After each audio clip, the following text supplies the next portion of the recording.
Oliver twist अध्याय 39। कुछ सम्मानित पात्रों का परिचय दिया जाता है जिनसे पाठक पहले से परिचित है और दिखाया जाता है कि कैसे मॉन्क्स और यहूदी ने अपनी चालबाजियां मिलाई। उस शाम जिस पर पिछली कहानी के 3 पात्रों ने अपने छोटे से काम का निपटारा किया था, श्री विलियम साइकस ने एक झपकी से जागकर सुस्ताते हुए पूछा कि रात का कौन सा समय है। जिस कमरे में मिस्टर साइकस ने यह सवाल पूछा था वह उन कमरों में से नहीं था जहां वे चर्ची की यात्रा से पहले रहते थे। हालांकि यह उसी इलाके में था और उनके पुराने निवास से बहुत दूर नहीं था। यह कमरा उनके पुराने ठिकाने जैसा आकर्षक नहीं था। यह एक साधारण और बुरी तरह सजा हुआ बहुत छोटा कमरा था जिसमें केवल एक छोटी खिड़की थी जो ढलवां छत में थी और एक संकरी गंदी गली की ओर खुलती थी।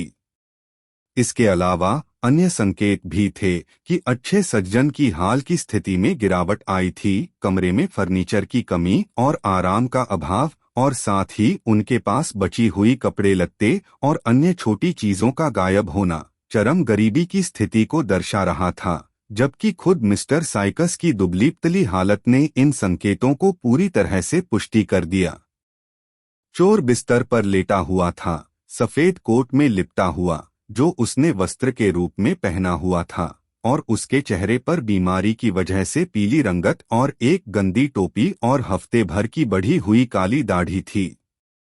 कुत्ता बिस्तर के पास बैठा था, कभी अपने मालिक को ध्यान से देखता और कभी कान खड़ा करके हल्की गुर्राहट करता जब कोई शोर गली में या घर के निचले हिस्से में उसकी तरफ ध्यान खींचता। खिड़की के पास एक महिला बैठी थी जो बड़ी मेहनत से चोर के पुराने कपड़ों में से एक पुरानी वास्कट को सिल रही थी। वह इतनी कमजोर और थकी हुई लग रही थी कि उसे नैन्सी के रूप में पहचानना मुश्किल था, लेकिन उसकी आवाज से पता चल रहा था कि वही नैन्सी थी जिसका इस कहानी में पहले भी जिक्र किया गया है।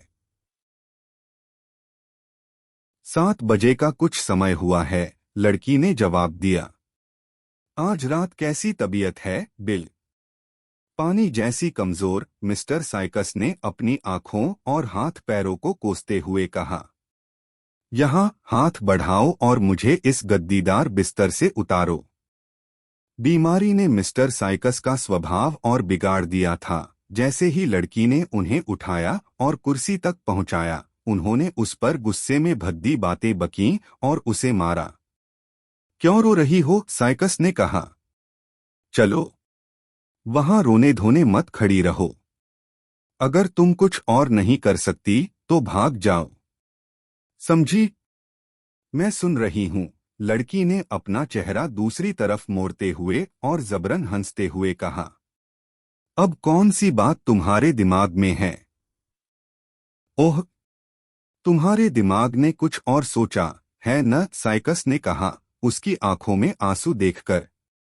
तुम्हारे लिए ही अच्छा हुआ। क्यों आज रात तुम मुझ पर इतना सख्त नहीं हो सकते, बिल? लड़की ने उसका कंधा पकड़ते हुए कहा। नहीं, मिस्टर साइकस चिल्लाए। क्यों नहीं? इतनी सारी रातें, लड़की ने कहा, अपनी आवाज में औरतों वाली कोमलता की झलक के साथ जिससे उसकी आवाज में हल्की मिठास आ गई। इतनी सारी रातें मैंने तुम्हारे साथ सब्र किया, तुम्हारी देखभाल की जैसे तुम कोई बच्चा हो, और ये पहली बार है जब मैं तुम्हें तुम्हारे पुराने रूप में देख रही हूँ। अगर तुमने ये सोचा होता तो तुमने अभी जैसे मेरे साथ किया वैसा नहीं किया होता, है ना? चलो कह दो कि तुम ऐसा नहीं करते। अच्छा ठीक है, मिस्टर साइकस ने जवाब दिया, मैं नहीं करता। क्या कमबख्त! अब ये लड़की फिर से रोने लगी। कुछ नहीं है, लड़की ने खुद को कुर्सी पर गिराते हुए कहा। तुम मेरी परवाह मत करो, ये जल्दी ही खत्म हो जाएगा। क्या खत्म हो जाएगा? मिस्टर साइकस ने गुस्से में कहा। अब किस बेवकूफी में लगी हो? उठो और काम करो और अपनी औरतों वाली बकवास मुझ पर मत आजमाओ।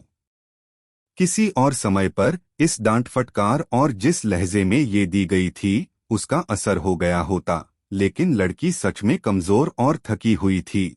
उसने अपना सिर कुर्सी की पीठ पर टिका दिया और बेहोश हो गई, इससे पहले कि मिस्टर साइकस कुछ गालियां बक पाते जो वो ऐसी स्थिति में अक्सर देते थे। उन्हें समझ में नहीं आया कि इस असामान्य स्थिति में क्या करें, क्योंकि नैन्सी के दौरे आम तौर पर इतने हिंसक होते थे कि वो खुद ही इससे लड़कर बाहर निकल आती थी। मिस्टर साइकस ने थोड़ी बदजुबानी आजमाई और जब ये तरीका बिल्कुल बेअसर निकला तो उन्होंने मदद के लिए पुकारा। क्या बात है यहाँ, मेरे प्यारे, फैगिन ने अंदर झांकते हुए कहा। लड़की की मदद करो, कर सकते हो या नहीं, साइकस ने अधीरता से कहा। मेरे साथ खड़े रहकर बकबक मत करो और हंसो मत। हैरानी से भरकर फैगिन जल्दी से लड़की की मदद करने लगे, जबकि मिस्टर जॉन डॉकिंस, जो आर्टफुल डॉजर के नाम से भी जाना जाता था, जो अपने बुजुर्ग दोस्त के साथ कमरे में दाखिल हुए थे, ने जल्दी से फर्श पर वो गठरी रख दी जो उन्होंने उठाई हुई थी, और मास्टर चार्ल्स बेट्स के हाथ से, जो उनके ठीक पीछे आ रहे थे, एक बोतल झपट कर अपने दांतों से उसे खोल दिया और उसमें से कुछ हिस्सा लड़की के गले में डाल दिया, पहले खुद एक घूंट लेकर ये सुनिश्चित करने के लिए कि कोई गलती न हो। ताज़ी हवा का झोंका दो, चार्ली, मिस्टर डॉकिंस ने कहा, और तुम, फैगिन, उसके हाथ थपथपाओ जबकि बिल उसका स्कर्ट खोल दे। इन सभी उपायों को पूरी ताकत से आजमाया गया, खासकर मास्टर बेट्स के हिस्से को, जिन्होंने इस काम को बहुत मजेदार माना। जल्द ही इन प्रयासों का असर हुआ और लड़की धीरे धीरे होश में आई और बिस्तर के पास एक कुर्सी तक लड़खड़ाते हुए पहुंची, अपना चेहरा तकिए में छुपा लिया, जिससे साइकस को नई दस्तक देने वाले मेहमानों का सामना करना पड़ा, जो उनकी अप्रत्याशित मौजूदगी से हैरान थे। किस बुरी हवा ने तुम्हें यहाँ पहुँचाया? उन्होंने फैगिन से पूछा। कोई बुरी हवा नहीं, मेरे प्यारे, क्योंकि बुरी हवाएं किसी के लिए अच्छी नहीं होती, और मैं तुम्हारे लिए कुछ अच्छा लाया हूँ, जिसे देखकर तुम खुश हो जाओगे। डॉजर, मेरे प्यारे, गठरी खोलो और बिल को वो छोटी छोटी चीजें दो जिन पर हमने आज सुबह अपना सारा पैसा खर्च किया। मिस्टर फैगिन की बात मानते हुए आर्टफुल ने उस गठरी को खोला, जो काफी बड़ी थी और एक पुराने मेजपोश से बनी थी, और उसमें से एक एक करके चीजें निकालकर चार्ली बेट्स को दीं, जिन्होंने उन्हें मेज पर रखा और उनकी दुर्लभता और बेहतरी की तारीफ की। क्या बढ़िया खरगोश का पाई है, बिल, उस नौजवान ने कहा, एक बड़ी पेस्ट्री को दिखाते हुए। इतने नाजुक प्राणी, इतने नर्म टुकड़े, बिल, की हड्डियां मुंह में घुल जाएं और उन्हें चूसने की जरूरत भी नहीं। 7 और 6 पैसे का आधा पाउंड ग्रीन, इतना मजबूत कि अगर उसे उबलते पानी में मिलाओ तो चायदानी का ढक्कन उड़ जाए। 1.25 पाउंड की चीनी, जिसे काले लोगों ने काम किए बिना इतना बढ़िया बनाया है, ओह नहीं।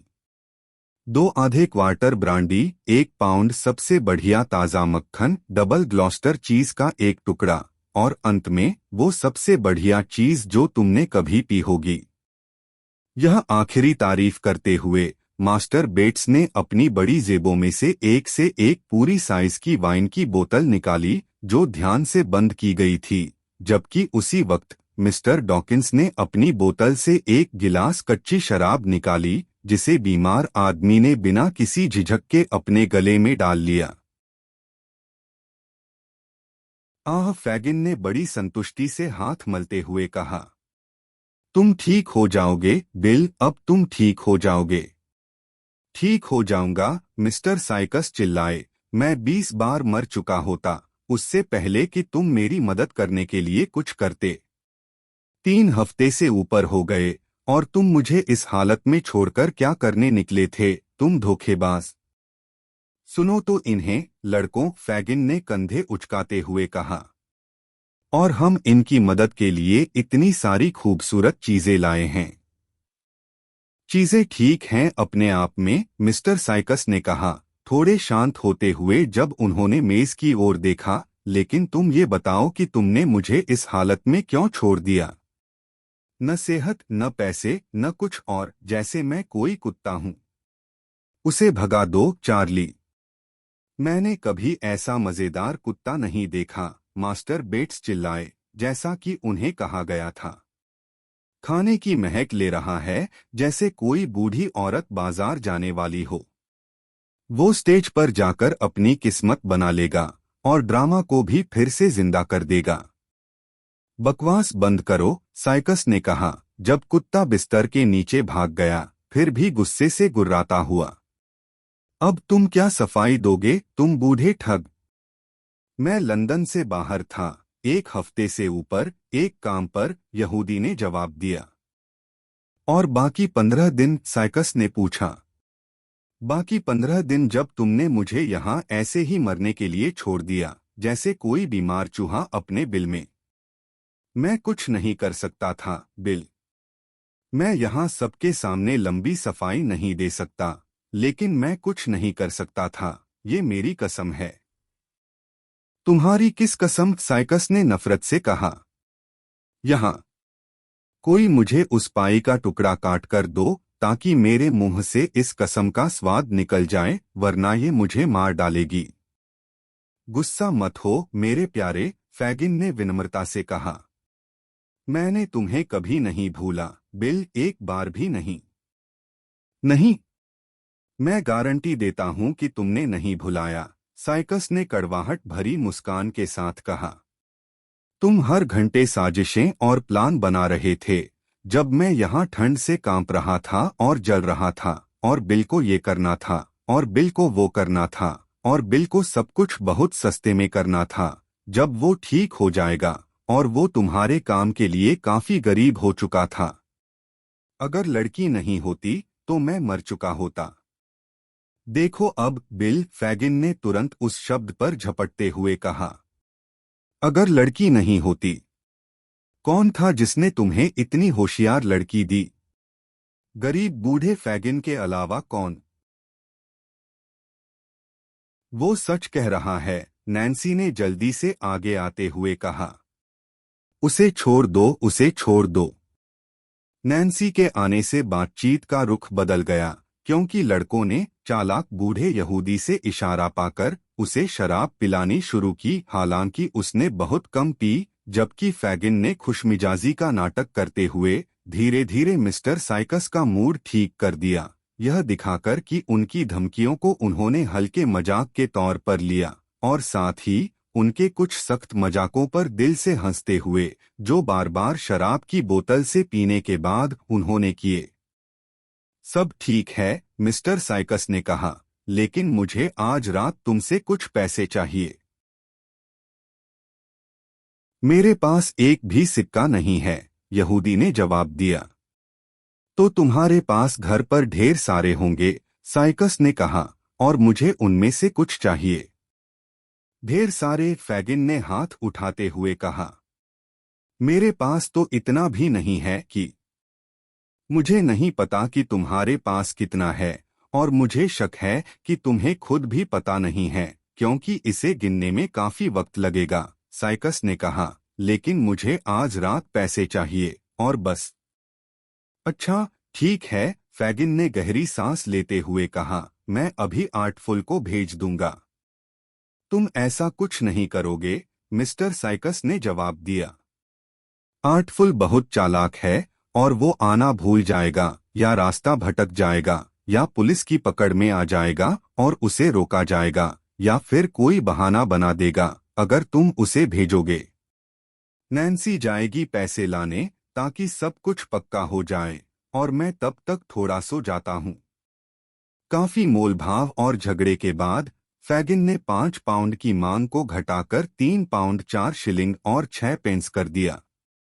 उसने बड़ी गंभीरता से यह भी कहा कि इससे उसके पास घर चलाने के लिए सिर्फ 18 पेंस बचेंगे। मिस्टर साइकस नाराज होकर बोले कि अगर और पैसे नहीं मिल सकते तो उन्हें फैगिन के घर जाना पड़ेगा। इस बीच डॉजर और मास्टर बेट्स ने खाने पीने का सामान अलमारी में रख दिया। फिर यहूदी अपने प्यारे दोस्त से विदा लेकर नैन्सी और लड़कों के साथ घर लौट गया। दूसरी ओर मिस्टर साइकस बिस्तर पर जाकर सोने लगे, जब तक कि लड़की वापस न आ जाए। थोड़ी देर में वे फैगिन के घर पहुंचे, जहां उन्होंने टोबी क्रैकेट और मिस्टर चिटलिंग को 15वां क्रिबेज खेलते हुए पाया, जिसमें मिस्टर चिटलिंग ने अपनी आखिरी 6 पेंस भी हार दी थी। यह देखकर उनके युवा साथियों को बहुत मजा आया। मिस्टर क्रैकेट, जो खुद को चिटलिंग से ज्यादा होशियार समझते थे, थोड़ा शर्मिंदा दिखे कि वो इतना कमजोर खिलाड़ी के साथ खेल रहे थे। उन्होंने जम्हाई लेते हुए साइकस के बारे में पूछा और फिर अपनी टोपी उठाकर चल दिए। कोई आया था? टोबी फैगिन ने पूछा। कोई नहीं, मिस्टर क्रैकेट ने कहा, अपनी कॉलर ठीक करते हुए। यहाँ एकदम सुस्त माहौल था। फैगिन, तुम्हें मुझे इस घर की देखभाल के लिए अच्छा इनाम देना चाहिए। मैं इतना बोर हो गया हूं कि जैसे न्यूगेट जेल में सो रहा हूं। अगर मैं इस बच्चे का मनोरंजन न कर रहा होता तो सो गया होता।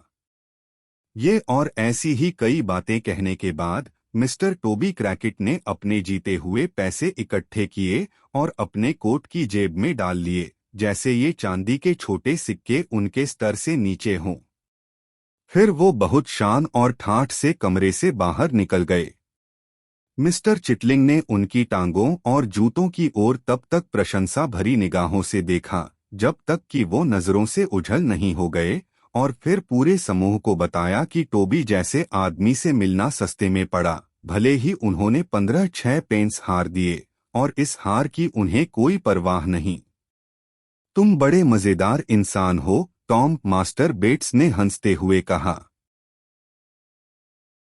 बिल्कुल नहीं, मिस्टर चिटलिंग ने जवाब दिया। सच कह रहा हूं, फैगिन। बहुत होशियार लड़का है, मेरे प्यारे, फैगिन ने उसकी पीठ थपथपाते हुए कहा और अपने बाकी छात्रों की ओर आंख मारी। और मिस्टर क्रैकेट भी बड़े शख्सियत वाले आदमी हैं न फैगिन? टॉम ने पूछा। बिल्कुल सही, मेरे प्यारे। और उनके साथ जान पहचान होना गर्व की बात है न फैगिन? टॉम ने बात जारी रखी। बहुत ज्यादा, मेरे प्यारे। वे बस इसलिए जल रहे हैं क्योंकि टोबी उन्हें यह मौका नहीं देता। हाँ, टॉम ने विजय के साथ कहा। उसने मुझे खाली कर दिया। लेकिन मैं जब चाहूं और पैसे कमा सकता हूं, सही कहा न फैगिन? बिल्कुल सही, और जितनी जल्दी कमाने जाओ उतना अच्छा होगा। टॉम, अपनी हार की भरपाई कर लो और ज्यादा समय मत गवाओ। डॉजर, चार्ली, अब तुम्हें भी काम पर जाना चाहिए। चलो, 10 बजने वाले हैं और अभी तक कुछ नहीं किया। इस संकेत का पालन करते हुए लड़कों ने नैन्सी की ओर सिर हिलाया, अपनी टोपियां उठाईं और कमरे से बाहर चले गए। डॉजर और उसका जोशीला दोस्त जाते समय मिस्टर चिटलिंग पर कई मजाक कर रहे थे। मिस्टर चिटलिंग के व्यवहार में कोई खास बात नहीं थी, क्योंकि शहर में ऐसे कई नौजवान हैं जो अच्छी सोसाइटी में दिखने के लिए मिस्टर चिटलिंग से कहीं ज्यादा कीमत चुकाते हैं, और कई नामी लोग जिन्होंने अपनी प्रतिष्ठा टोबी क्रैकेट जैसे लोगों के साथ जान पहचान बनाकर बनाई है। अब फैगिन ने कहा, जब वे कमरे से चले गए, मैं जाकर तुम्हारे लिए पैसे ले आता हूँ, नैन्सी। ये तो बस उस छोटी सी अलमारी की चाबी है जहां मैं लड़कों द्वारा लाई गई कुछ चीजें रखता हूँ, मेरी प्यारी। मैं कभी अपने पैसे ताला लगाकर नहीं रखता, क्योंकि मेरे पास ताला लगाने के लिए पैसे ही नहीं हैं। हाँ हाँ हाँ, बिल्कुल नहीं। ये काम बड़ा कठिन है, नैन्सी, और इसमें कोई धन्यवाद नहीं है, पर मुझे जवान लोगों को अपने पास देखना अच्छा लगता है, और मैं सब बर्दाश्त कर लेता हूँ, सब बर्दाश्त कर लेता हूँ। चुप रहो, उसने कहा, जल्दी से चाबी को अपनी छाती में छिपाते हुए। वो कौन है? सुनो। लड़की, जो मेज पर अपनी बाहें मोड़े बैठी थी, उस आगमन में कोई दिलचस्पी नहीं दिखा रही थी, और उसे इस बात की परवाह नहीं थी कि आने वाला कौन है और क्यों आया है, जब तक कि एक आदमी की आवाज उसकी कानों तक नहीं पहुंची।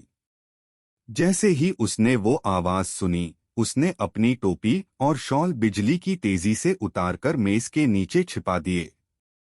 फैगिन तुरंत पीछे मुड़ा और लड़की ने गर्मी की शिकायत करते हुए सुत आवाज में कहा। उसकी इस धीमी आवाज के विपरीत उसकी तेज और अचानक की गई हरकत थी, जिसे फैगिन ने नहीं देखा क्योंकि उस समय वह उसकी ओर पीठ किए हुए था। बाप रे, उसने धीरे से कहा, जैसे कि उस रुकावट से चिढ़ गया हो। यह वही आदमी है जिसका इंतजार कर रहा था। वो सीढ़ियों से नीचे आ रहा है। जब तक वो यहाँ है, पैसे का कोई जिक्र मत करना, नैन्सी। वो ज्यादा देर नहीं रुकेगा। 10 मिनट भी नहीं, मेरी प्यारी। अपनी पतली उंगली को होठों पर रखते हुए फैगिन ने दरवाजे की ओर मोमबत्ती लेकर बढ़ा। जैसे ही सीढ़ियों पर किसी आदमी के कदमों की आवाज आई, उसने दरवाजा ठीक उसी समय खोला जब आगंतुक कमरे में तेजी से दाखिल हुआ और लड़की के सामने आ खड़ा हुआ, बिना यह देखे कि वह वहां है। यह मुक्स था। बस मेरे एक छोटे लोगों में से एक, फैगिन ने कहा, जब उसने देखा कि मोक्स एक अजनबी को देखकर पीछे हट रहा था। मत हिलना, नैन्सी। लड़की मेज के और करीब खिसक गई और बेपरवाही के साथ मोक्स की ओर देखा, फिर उसकी नजरें फेर लीं। लेकिन जैसे ही मोक्स ने फैगिन की ओर रुख किया, उसने एक और नजर डाली, इतनी तेज और ध्यान से भरी हुई कि अगर कोई और वहां होता तो वह यकीन नहीं कर पाता कि ये दोनों नजरें एक ही इंसान से आई हैं। कोई खबर? फैगिन ने पूछा। बड़ी खबर। और अच्छी? फैगिन ने संकोच से पूछा, जैसे वह ज्यादा उम्मीदें बढ़ाकर मोक्स को नाराज करने से डर रहा हो। बुरी नहीं, किसी भी तरह, मोक्स ने मुस्कुराते हुए कहा। इस बार मैंने समय पर काम किया है। मुझे तुमसे बात करनी है। लड़की मेज के और पास चली गई, लेकिन उसने कमरे से बाहर जाने की कोई कोशिश नहीं की, जबकि उसे साफ दिख रहा था कि मोक्स उसकी ओर इशारा कर रहा है। फैगिन शायद डरते हुए कि अगर उसने उसे हटाने की कोशिश की तो वह पैसे के बारे में कुछ कह सकती है, ने ऊपर की ओर इशारा किया और मोक्स को कमरे से बाहर ले गया। पहले वाले भयानक कमरे में तो नहीं, लड़की ने सुना कि आदमी ऊपर जाते हुए कह रहा था। फैगिन हंसा और कुछ ऐसा जवाब दिया जो लड़की तक नहीं पहुंचा, और फिर लकड़ी के फर्श की चरमराहट से ऐसा लगा कि वह आदमी को दूसरे मंजिल की ओर ले जा रहा था। उनके कदमों की आवाज घर में गूंजती रही, लेकिन इससे पहले कि ये आवाज बंद हो जाती, लड़की ने अपने जूते उतार दिए। उसने अपनी पोशाक को सिर के ऊपर से ढीले ढंग से खींच लिया और अपनी बाहों को उसमें लपेटते हुए दरवाजे पर खड़ी होकर ध्यान से सुनने लगी। जैसे ही शोर थमा, वह कमरे से चुपचाप बाहर निकल गई और अत्यंत नरमी और खामोशी के साथ सीढ़ियां चढ़ने लगी और फिर अंधेरे में खो गई। कमरा 15 मिनट तक खाली रहा, फिर वह उसी नीरव चाल से वापस लौटी। उसी समय 2 आदमियों की नीचे उतरने की आवाज आई। मोक्स सीधा बाहर चला गया और फैगिन पैसे लेने के लिए फिर ऊपर चढ़ गया। जब वह लौटा तो लड़की अपना शॉल और टोपी ठीक कर रही थी, जैसे जाने की तैयारी कर रही हो। अरे नैन्सी, फैगिन चौंकते हुए बोला, जब उसने मोमबत्ती नीचे रखी, तुम कितनी पीली दिख रही हो। पीली? लड़की ने जवाब दिया, अपनी आंखों पर हाथ रखते हुए, जैसे उसे ठीक से देखने की कोशिश कर रही हो। बिल्कुल भयानक। तुमने अपने साथ क्या किया है? मुझे नहीं पता, शायद कुछ भी नहीं, बस इस बंद जगह में बैठी रही। कब से यहाँ बैठी हूँ मुझे खुद पता नहीं, लड़की ने लापरवाही से जवाब दिया। चलो मुझे वापस जाने दो, प्लीज। फैगिन ने पैसे गिनते हुए हर सिक्के पर आह भरी और उसे उसके हाथ में दिया। बिना ज्यादा बातचीत के वे अलग हो गए, बस एक दूसरे को शुभ रात्रि कहकर। जब लड़की सड़क पर पहुंची तो वह एक दरवाजे की सीढ़ी पर बैठ गई और कुछ पलों के लिए पूरी तरह से भ्रमित और असहाय दिखाई दी, जैसे उसे समझ नहीं आ रहा था कि कहा जाए। अचानक वह उठी और साइकिस के पास लौटने की बजाय तेजी से दूसरी दिशा में दौड़ने लगी। पूरी तरह थकने के बाद वह रुकी और सांस लेने के लिए रुकी। जैसे ही उसे अपनी गलती का एहसास हुआ और वह किसी अधूरे काम को करने में असमर्थ महसूस करने लगी, उसने अपने हाथ मरोड़े और रो पड़ी। हो सकता है कि उसके आंसू बहने से उसे राहत मिली हो या उसे अपनी हालत की पूरी निराशा महसूस हुई हो, लेकिन वह वापस मुड़ी और उतनी ही तेजी से दूसरी दिशा में दौड़ी। वह तेजी से उस घर में पहुंच गई जहां उसने घर तोड़ने वाले साकिस को छोड़ा था। अगर उसने कोई बेचैनी दिखाई भी तो साइकिस ने उस पर ध्यान नहीं दिया। उसने बस यह पूछा कि क्या वह पैसे ले आई है, और जब उसे हाँ में जवाब मिला तो वह संतोषजनक तरीके से गुर्राया और फिर अपना सिर तकिए पर रखकर सो गया, जिसे उसके आने से पहले उसने तोड़ा था। उसके लिए यह अच्छा हुआ कि पैसे मिल जाने से अगले दिन साइकिस खाने पीने में इतना व्यस्त हो गया और इससे उसके मूड पर इतना अच्छा असर पड़ा कि उसने उसके व्यवहार और तौर तरीकों पर ज्यादा ध्यान नहीं दिया। यह साफ था कि लड़की उस व्यक्ति की तरह व्यवहार कर रही थी जो किसी बड़े और जोखिम भरे कदम के करीब हो और जिसने यह निर्णय करने में काफी संघर्ष किया हो। यह बात तेज निगाहों वाले फैगिन की नजर में आ जाती और वह तुरंत सतर्क हो जाता। लेकिन साइकिस, जो इतनी सूक्ष्म बातें समझने में असमर्थ था और जिसका व्यवहार हर किसी के प्रति सख्त और कठोर रहता था, और वह उस दिन असामान्य रूप से अच्छे मूड में था, उसने उसकी स्थिति में कुछ भी असामान्य नहीं देखा।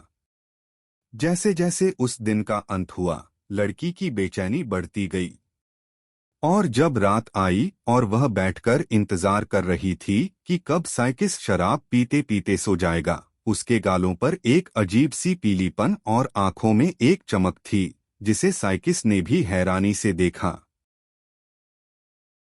साइकिस बुखार से कमजोर था और बिस्तर पर लेटे हुए था। वह अपनी जिन को कम जलनदार बनाने के लिए उसमें गर्म पानी मिला रहा था। उसने अपना गिलास नैन्सी की ओर तीसरी या चौथी बार फिर से भरने के लिए बढ़ाया जब उसे लड़की की हालत पर शक हुआ। अरे मेरी जान ले लो, उसने अपने हाथों के बल उठते हुए कहा और लड़की के चेहरे की तरफ घूरते हुए बोला, तुम तो एक मरे हुए इंसान जैसी दिख रही हो जो फिर से जिंदा हो गया हो। क्या हुआ है? क्या हुआ है? लड़की ने जवाब दिया। कुछ नहीं। तुम मुझे ऐसे घूर क्यों रहे हो? ये कैसी बेवकूफी है? साइकिस ने उसकी बाह पकड़कर जोर से हिलाते हुए पूछा। क्या है ये? तुम क्या कहने की कोशिश कर रही हो? क्या सोच रही हो?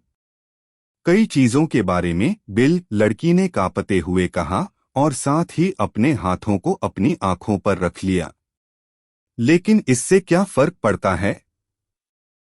लड़की की जबरन खुशी दिखाने वाली आवाज का साइकिस पर पहले की तुलना में अधिक गहरा असर हुआ। मैं तुम्हें बता दूं कि बात क्या है, साइकिस ने कहा। अगर तुम्हें बुखार नहीं हो रहा है तो कुछ बड़ा और खतरनाक होने वाला है। तुम ऐसा करने नहीं जा रही हो, नहीं, हरगिज नहीं। तुम ऐसा नहीं करोगी। क्या? लड़की ने पूछा। कोई दूसरी लड़की होती, साइकिस ने उसकी ओर गहरी नजरों से देखते हुए बुदबुदाया, तो मैं उसका गला 3 महीने पहले काट चुका होता। उसे बुखार हो रहा है, यही बात है। इस आश्वासन से खुद को संभालते हुए साइकिस ने गिलास खाली कर दिया और फिर कई बड़बड़ाते हुए गालियां दी और अपनी दवाई मांगी। लड़की तेजी से उठी, दवाई जल्दी से तैयार की, लेकिन अपनी पीठ उसकी ओर किए हुए, और जब उसने दवाई उसके होठों के पास पकड़ाई तो साइकिस ने उसे पी लिया। अब चोर ने कहा, आकर मेरे पास बैठो और अपना असली चेहरा दिखाओ, नहीं तो मैं इसे ऐसा बना दूंगा कि जब तुम्हें इसकी जरूरत पड़ेगी तो इसे पहचान भी नहीं पाओगी। लड़की ने उसकी बात मानी। साइकिस ने उसका हाथ पकड़ लिया और तकिए पर लेट गया। उसकी आंखें लड़की के चेहरे पर टिक गईं। वे बंद हुईं, फिर खुलीं, फिर से बंद हुईं और फिर से खुलीं। वह बेचैनी से अपनी जगह बदलता रहा और हर बार कुछ मिनटों के लिए झपकी लेते हुए अचानक डर के साथ जाग जाता और इधर-उधर खाली निगाहों से देखने लगता। आखिरकार जैसे ही वह उठने की कोशिश कर रहा था, वह गहरी और भारी नींद में डूब गया। उसका हाथ ढीला पड़ गया और उठी हुई बाह धीरे धीरे उसके बगल में गिर गई। वह एक गहरे बेहोशी जैसे हालात में पड़ा रहा। लॉर्डन, नींद की दवाई ने आखिरकार असर कर दिया है, लड़की ने बुदबुदाया जब वह बिस्तर के पास से उठी। शायद अब भी मैं देर कर चुकी हूं। उसने जल्दी से अपना शॉल और टोपी पहनी और चारों ओर डरते हुए देखती रही, जैसे कि हर पल उसे साइकिस के भारी हाथ के अपने कंधे पर पड़ने की आशंका हो। फिर वह धीरे से बिस्तर पर झुकी और चोर के होठों को चूमा और फिर कमरे के दरवाजे को बिना आवाज किए खोला और घर से बाहर निकल गई। एक चौकीदार अंधेरे रास्ते में, जहां से उसे मुख्य सड़क तक जाना था, 9:30 बजे की आवाज लगा रहा था। कितनी देर हुई? 9:30 बजे, लड़की ने पूछा।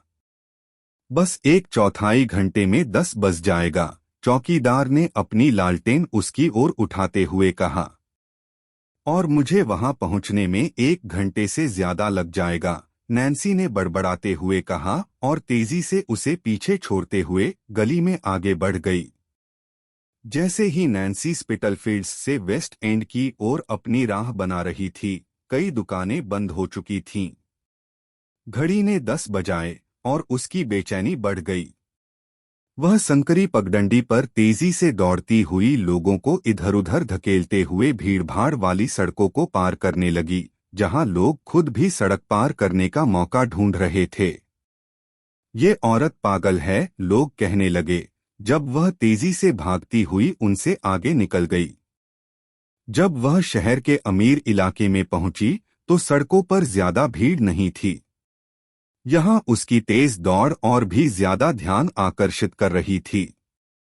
कुछ लोग उसका पीछा करने लगे कि वह इतनी तेजी से कहाँ जा रही है, जबकि कुछ लोग उसके सामने आकर देखते कि वह कहाँ जा रही है। लेकिन धीरे धीरे सभी उसका पीछा छोड़ गए और जब वह अपनी मंजिल के करीब पहुंची, तो वह अकेली थी। यह एक पारिवारिक होटल था, जो हाइड पार्क के पास एक शांत और सुंदर गली में था। होटल के दरवाजे पर जलती हुई शानदार लालटेन ने उसे वहां पहुंचने का संकेत दिया और उसी समय घड़ी ने 11 बजा दिए। वह कुछ कदमों के लिए रुकी, मानो आगे बढ़ने को लेकर असमंजस में हो, लेकिन घड़ी की आवाज ने उसे निर्णय लेने पर मजबूर किया और वह होटल के हॉल में दाखिल हो गई। दरबान की सीट खाली थी। उसने इधर-उधर देखा और फिर सीढ़ियों की ओर बढ़ी। अब युवती, एक चटकधज वाली महिला ने पीछे के दरवाजे से झांकते हुए कहा, तुम यहाँ किसे ढूंढ रही हो? एक महिला जो यहाँ ठहरी हुई है, नैन्सी ने जवाब दिया। महिला, उसने व्यंग्यपूर्ण नजरों से देखते हुए कहा, कौन सी महिला? मिस मेली, नैन्सी ने कहा। उस युवती ने अब तक नैन्सी की हालत का जायजा ले लिया था और तिरस्कार भरी नजरों से उसे देखते हुए एक आदमी को बुलाया जो उससे बात करे। नैन्सी ने अपनी बात फिर से दोहराई। क्या नाम बताना है? आदमी ने पूछा। कोई नाम बताने की जरूरत नहीं, नैन्सी ने जवाब दिया। और किस काम से? आदमी ने पूछा। कोई काम नहीं बताने की जरूरत, नैन्सी ने जवाब दिया। मुझे उस महिला से मिलना ही है। चलो, आदमी ने उसे दरवाजे की ओर धकेलते हुए कहा। यहां से चली जाओ। मैं तभी जाऊंगी जब मुझे यहां से उठाकर बाहर फेंका जाएगा, नैन्सी ने गुस्से में कहा, और यह काम तुम्हारे लिए आसान नहीं होगा। क्या यहाँ कोई ऐसा है जो एक बेचारी की सीधी सादी बात पहुंचा दे?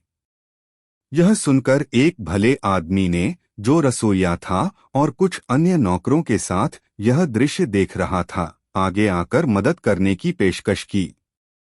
जो इसके लिए एक संदेश पहुंचा दो, क्या हर्ज है? उस व्यक्ति ने कहा। क्या फायदा? आदमी ने कहा। तुम्हें लगता है कि युवती ऐसी किसी से मिलने आएगी? नैन्सी के चरित्र पर इस इशारे ने 4 नौकरानियों के दिलों में क्रोध भर दिया, जिन्होंने कहा कि वह अपने लिंग के लिए शर्म का कारण है, और जोर दिया कि उसे बिना दया के बाहर फेंक देना चाहिए। मेरे साथ जो चाहो करो, नैन्सी ने फिर से आदमियों की ओर मुड़ते हुए कहा, लेकिन पहले मेरी बात सुनो, और मैं तुमसे भगवान के नाम पर विनती करती हूँ कि यह संदेश पहुंचा दो।